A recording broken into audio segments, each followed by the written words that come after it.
I can't even imagine what the suicide and homicide and just the rates of depression, and accidental deaths due to overdose are going to look like in the future. It's going to reach epidemic proportions. It's already, the statistics are already alarming, and yet nobody's sounding any alarm bells.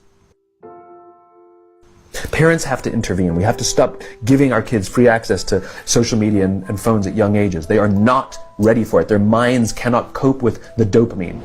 They can only have it up to a certain hour, and you take it away. They're children. You can take the phone away. We've got to intervene as parents. But as companies, we now have to deal with the influx of kids that are coming into our companies with addiction. Watch, I see it all the time. Walk through any office. You'll see the older employees have their phones on the sides of their computers as they're working. You'll see the youngest employees have their phones face up in front of their keyboards between their arms as they're working. And this is how they work.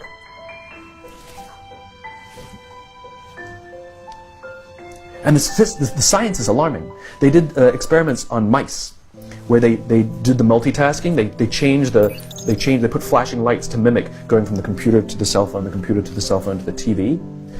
The mice that were exposed to the changing lights, it took them 3 times longer to solve a maze than the mice that weren't, and the damage was permanent. There is a subconscious reaction to these devices when we use them, okay?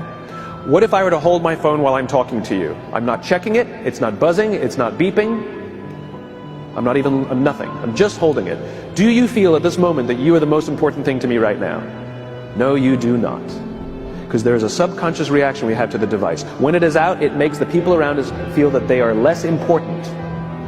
So when we're walking down the halls in our offices and somebody says, hey boss, can I ask you a question? You go, sure, what's on your mind? We've just told them they're not that important. Or we can go, sure, what's on your mind? And if you don't have a pocket, find a shelf, put it on the shelf, come back and say, sure, what's on your mind? When we show up to a meeting, or a lunch, or a dinner, with our colleagues, our clients, or our friends, or our families, and we put the phone on the table, we have announced to everyone in the room that they are not that important to us. And by the way, putting the phone upside down is not more polite. My favorite one is when the meeting or at a lunch with someone that the phone will ring and the caller ID will pop up and they will go, I'm not going to get it. Oh, so magnanimous. Oh, lucky to eat with you today. Or they could just put the damn thing away. You can tell how addicted we are.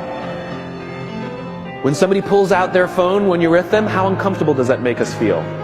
You're walking down the street with someone, they pull their phone out. We feel stupid, so what do? We pull our phones out. We're so addicted. Somebody goes to the bathroom when we're at dinner, and what do we have to sit there by ourselves? God forbid we should look around the room for 5 minutes. We pull our phones out. Meetings, awful. What do we do when a meeting happens, right? Everybody's sitting waiting for the meeting to start. Bob's running a few minutes late. Bob's here? Okay, start the meeting. Do you know when relationships are built?